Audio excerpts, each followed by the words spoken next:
Today, we're going to talk about the story on my General Lee. But first, I've got to start it. I've got to get it out of the garage. We're moving things around today.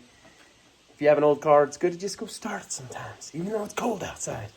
Today's not as bad. I mean, not too bad. So we'll fire it up and pull it out. We'll go do a little walk around, and then let's do some talking.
So yeah, it's good to just let them warm up, get the oil moving, get everything moving, get it up to temperature. So I don't know when the next time I'm gonna pull it out and do things with it is, but it'll be quite a bit until there's snow, you know, on the roads and stuff. And you can see that the road's pretty clear and not much going on in Wyoming yet, as far as snow and things like that. But there was one other thing I wanted to do right away. I've been promised and I was gonna do this, and I want to reveal the General Lee's paint color. So let's do that. Let's do that real quick. This is the paint I used. It was from Napa, Martin Senior Paints. Cheap, still cost me $3,000 worth of paint, but that's primer surfacer, primer sealer, base coat and clear coat paints. But this is Martin Senior's equivalent to the Corvette Flame Red. It's the Flame Orange. And there's the part number. That's what I got. And that's what makes that color right there. But you gotta remember too, that's over top of a super light gray primer. So nearly white once you sand it. But let's get on with the video. So when I bought this car, and I'll insert some photos while I'm talking about it, because there's some stuff about it that's pretty crazy. It's one of the craziest stories I've ever had in building old cars. I've bought and sold a lot of old cars. I'm talking well into the hundreds of just old cars. I was buying them, selling them, doing that kind of stuff. And in around 2018, I decided I want to try out that Hellcat. And so I went and bought a 2017 Hellcat, and it was in the green, go green, whatever they're calling it, the old school colors, which they were they were awesome. I like those colors. And we bought the Hellcat, and I drove it for quite a while. We did a lot of stuff, all the little things that people are doing with them and stuff. And I enjoyed it because I'd spent most of my life working on old cars. I never really had any of the new ones. I just wanted to experience the Hellcat. And so I bought the Hellcat. Sometime around 2020, I started getting a hankering. We were doing a big car show, big charity car show here in Wyoming. And we had just done the Starsky and Hutch car and sold it. And I bought a 57 Chevy. You can find the videos in here. And I converted it from a 4-door to a 2-door and things like that. But I had always wanted a 69 Charger. I had one when I was 16 and I bought it for $300. I kick myself now because I sold it for like $1,500 and I was like, whoa, I made some money on that. You know, that was dumb. Anyway, I took the Hellcat down to get the oil changed one time in Morgan, Utah, and somebody saw the car. and they wanted it. And so that, you know, I know dealerships call people and they say, hey, you know, we'll offer you money. No, this guy, they were saying, hey, there's this specific customer that wants that color combination. They want a Hellcat. We want to buy it from you. And I was like, no, you know, I'm having too much fun with it. I like it, blah, blah, blah. So I made an ad on the local classifieds here in Utah, basically, KSL. And I said, hey, I'm looking for a 69 Dodge Charger. If anybody has one, you know, maybe message me, let me know. And this guy wrote me and he says, hey, I have a 69 Charger and I want to sell it and I want $12,000 for it. And it's like, okay, well, you know, him and Han, I said, send me some photos. And he sent me a bunch of photos, and the car, I mean, I'll insert a photo here if I figure that out. But it was rotisserie sandblasted, but the car was still on the rotisserie. So, and it had been since the year 2000, sitting in the back of a paint shop. The guy owned a paint shop, and they stripped the car, started doing some new sheet metal, rotisserie sandblasted it and left it on the rotisserie. So he told me, he's like, the deal comes with basically all the parts for the car. It comes with an engine, but it's completely disassembled, and you get the rotisserie with it. And so I was like, okay, crap. And so I hemmed and hawed about it. Then the dealership called me literally the next day. Hey, we want to buy the car. Okay. Well, I had gotten such a good deal on this Hellcat that I was going to profit probably about $10,000 on that car. And so just on a whim, I wrote the guy back and said, look, I want your Charger, but I only got about $10,000. And he said, deal. So I was like, okay, well, that made it easy. And so I went down, sold the Hellcat, and then I drove down to Salt Lake City where the car was, gave him the 10 grand, and we started going over everything. And it was overwhelming. I mean, the car was literally every single thing stripped, and it was rotisserie sandblasted. So you can go back through my old videos and kind of see what it looked like when we brought it home, things like that. It was shocking. And then the guy told me that. He says, you know, when you offered me 10 grand, I took the deal. And he says, I have to be honest, this car scared everyone away. In my opinion, all the hard work was done because most of the bad stuff was cut out. The new trunk floor was put in. Later, I come to find out it was put in really horribly. I fixed it. We did what we could. But we loaded it up. And we brought it home. And he says, I have an engine for this car. And this is where I get back to, I've bought and sold a lot of old cars, but I've never gotten a crazy deal like this before. And he says, I have an engine for it. And he says, it's at a machine shop in Provo, Utah.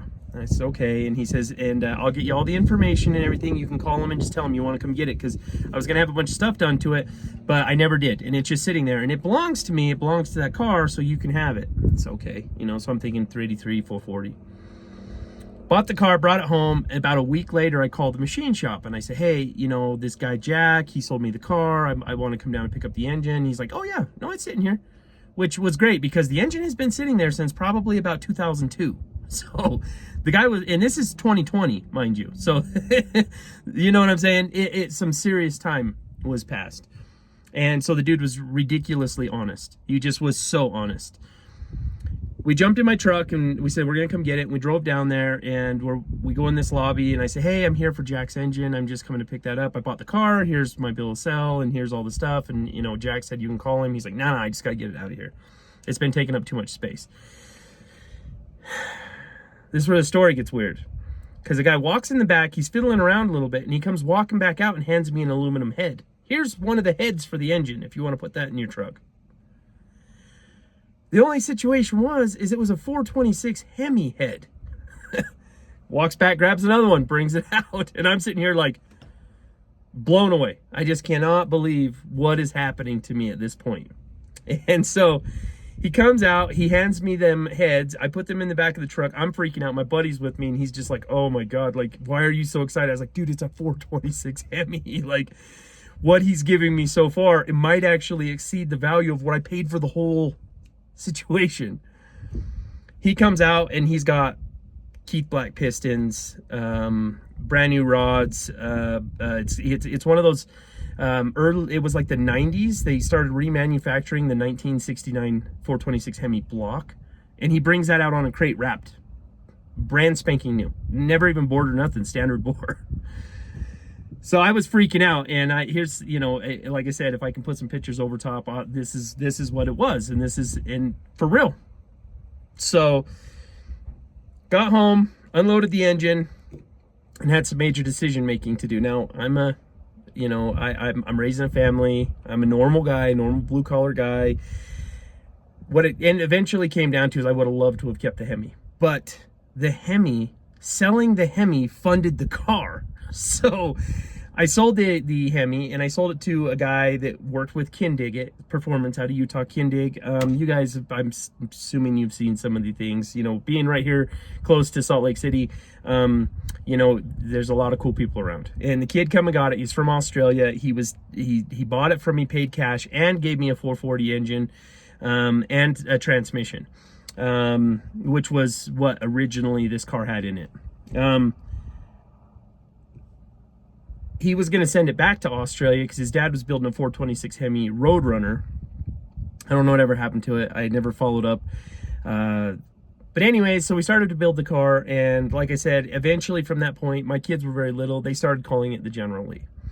And with the charity car show, we thought, what better way to promote a car show than to make a promo car, something to promote it. But I wasn't going to do it a little here, lackadaisical, no, I was going to do the whole thing. I grew up with Dukes. I had all the toys. I loved all that stuff. And so I wanted to make sure it was correct. And so we took the time to really make it the General Lee. And, so we started into it. He had some quarter panel skins. I mean, it came with mostly everything. I had to replace one of the front fenders with an AMD front fender because it was just too rotten. I didn't want to mess with that. I did use one of the quarter skins on the driver's side. The passenger side is where it became a problem. So I had the car, it was on a rotisserie. So when I got home, I got it off the rotisserie, got the rear end under it, got the front end under it, so the car could start to sit normal, because for 20 years it sat on a rotisserie. And so, getting into it, I did quarter skins on both sides, got it all going and everything. Well, things started to not add up. Measurements weren't adding up, door gaps weren't working on the passenger side primarily. To make a long story short, the car had buckled slightly on the passenger side, but it was the quarter panel that had buckled, and it was right about where the cell panel was. And I was pretty bummed out because I had a ton of work into it, but the door gaps weren't right, and something was just off.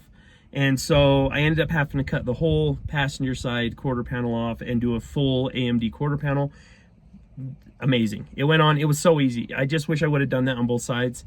So when I go back into doing the car, I'm going to put an AMD full quarter on the driver's side. It's ridiculously easy, and their products are so freaking great. But then we started into doing the body work and stuff like that. And again, on a budget, I went through Martin Senior Paints through Napa here locally. And I did the primer surfacer, the primer sealer, all that kind of stuff, and block, spray on the black, block it back. And I would have all my friends and family come over, find a flaw. And they would go, look, here's a flaw. Okay, but then I would fix that, bring them back. This went on for about 4 or 5 months. But when it came time to do the paint, there's such a disagreement on the General Lee's paint. And guys, the General Lee is orange. Your car is good, okay? It doesn't matter what color it is. Really, seriously, stop this conversation. People need to stop tripping about this conversation. I was listening to the Kibbe and Friends podcast, and I was going through a lot of old data and stuff. And around that same time, Travis Bell's video came out. And TNT Express, that's the real for the first time ever. Anyway, I decided to go with the Corvette Flame. And it was Corvette Flame Red. And at the beginning video I showed you, when I took that number, code 70, Corvette Flame Red, to Napa, Martin Senior's paint color for that was Corvette Flame Orange. And I feel like my car is on point. I do not have any regrets doing the paint that way. And like I said, it was a cheaper paint. But again, it was $3,000 worth of paint alone. We're not talking about body filler. We're not talking about welding. We're not talking about any of that stuff whatsoever. $3,000 worth of paint. Because the red colors, I guess, are super expensive. Anything in the shades of red. That's the story on this car. And that's where we are with it. Will it always be a General Lee? I don't know. I doubt it. If it ever does change, I want to go with the F8. you know, F8 green is really cool, black hood, whatever. Maybe do the 446 pack style hood. I have a lot of ideas, but for right now, it's a General Lee. And one of the first questions most people give me is, do you catch a lot of flack for having a General Lee? No, not even a little bit. Mostly it's guys my age and older come up almost teary-eyed. I've never seen one in real life. And they have fun because I'm so rural. There's not a bunch of General Lees running around here. When you start getting closer to the West Coast, it starts to taper off just a little bit. Now there's a few. I think there's like 3 of them in Utah now, and we're in Wyoming. I don't know how many are in Wyoming. I would assume a couple, but you know, when we first did it, there wasn't a lot. And so, but no, we don't catch any flack on any of that stuff. And the car's been super fun. It's just neat to watch people. You can't really go anywhere without being swarmed. But that's the story. That's the backstory on my General Lee. And so I hope you enjoyed it. We're going to be back with more stuff. I'm going to do Will It Run and Drive video here pretty soon, probably closer to this weekend. I'm going to try to be, you know, a little better with this. I suck at uploading videos, guys. I'm sorry. I'm trying. Thank you so much for liking and subscribing. I'm going to be back with more stuff. We've got my son's Mustang. We've got my other son now has a 2002 Z28 Camaro. These guys are just about old enough to drive, so they're excited and they're having fun with that. We did sell the Rust Bucket Cuda to fund a vehicle for our kids because they are getting almost to that age where they're going to start driving. We do plan to get another Barracuda at some point, but for right now, I'm working on things for the kids so they can have cool things to drive to school. I also have that 91 Dodge pickup truck. I'm going to pull the engine on that and do a rebuild on that. If you'd be interested in seeing that, you know, let me know in the comments, the bright green one. But that's where we are. And so I'm going to continue to make more videos, and stay tuned. God bless you.